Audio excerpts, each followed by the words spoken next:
So yesterday I got a call from an operator in the northeast part of the country, and they were ready to retire and wanted my advice on selling their limousine company. So, like I do many times, and actually I think this is probably the 11th or 12th phone call I've received year to date, and I've actually consulted on about seven acquisitions this year. I asked some key questions. How much debt do you have? How much revenue do you have?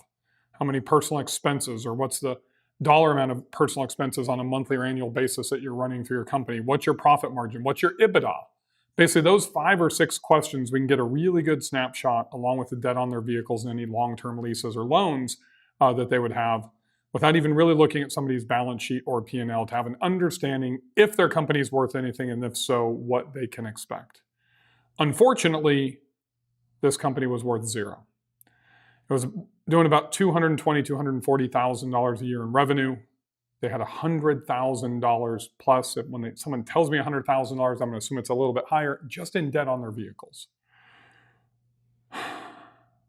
It saddened me because unfortunately, this husband and wife team, a duo, wanted to retire and move south to a warmer climate. They planned on selling their home and hopefully having $50,000, $60,000 in equity to buy a home of lesser value or that would be more affordable in the South, and then find something else to do, because this business is hard. As you guys know, it's extremely hard. The problem is that they were running so many personal expenses through this business, which many of us, myself included, when I first started as a small business owner, would do as well, that it devalued their tax returns. And the reason they did it is they didn't want to have to pay tax on the income that they would be taking in. So they thought it was the right thing to run cell phone bills and meals and all this type of stuff through the business. And that's okay until you're ready to sell your business. That's where you are putting yourself behind the 8 ball. Look, I lived this just like you guys did in 2010 when I sold Silver Oak to Grand Avenue.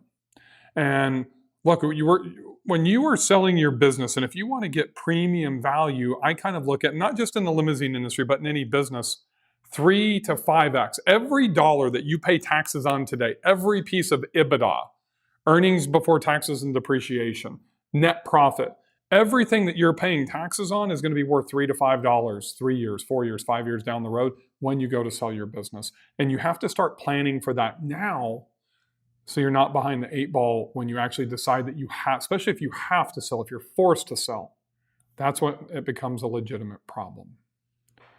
So unfortunately for this couple, they've had to delay their retirement and their move to the South. Because if you're going to sell to an educated buyer, they're going to want to see 3 years of tax returns. They're going to want to see your revenue reports. And if you're selling to another limousine company that really knows what they're doing, which is really probably, at least what I see, what most of you are doing, they're not going to want your equipment. So you're going to have to go and sell on the open market and clear that $100,000 in debt that you have on your vehicles currently, which makes it really, really difficult. So make sure you're getting P&Ls on a monthly basis. Make sure you have an up-to-date balance sheet. Make sure you are tracking your cash flow. And most importantly, if you have any inclination of exiting this business, you need to make sure that you have solid accounting and that you are not putting a bunch of expenses, personal expenses, into your company, because that ends up as a line item on your P&L inside the company as an expense, where that could be revenue that you're taking as your salary or dividend, which once again, you're going to get 3 to 5x on 3 to 5 years down the road. So this couple, they're going to have to wait about 3 years.